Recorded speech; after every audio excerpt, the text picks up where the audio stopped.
আজ ৫ই মে, একটা স্পেশাল ডে। তবে এই বিশেষ দিনটি যে আমাকে উপহার দিয়েছে সে হলো আমার মা। আজ থেকে ১৮ বছর আগে ভগবান আমার মাকে আমাদের থেকে কেড়ে নিয়েছেন। প্রত্যেক বছর জন্মদিন এলেই ঠাকুরকে আমি আর আমার বোন বলি, পরের জন্মে যেন মাকে আমাদের কাছে পায়, মায়ের কাছে থাকার সুযোগ পাই আমরা।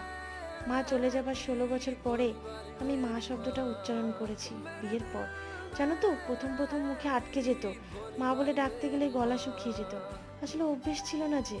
তবে যে মাকে সারাদিন মা মা বলে বিরক্ত করি, যে মায়ের সাথে আমি ২৪ ঘন্টা থাকি, সে হলো আমার শাশুড়ি মা, যাকে আমি ভীষণ ভালোবাসি।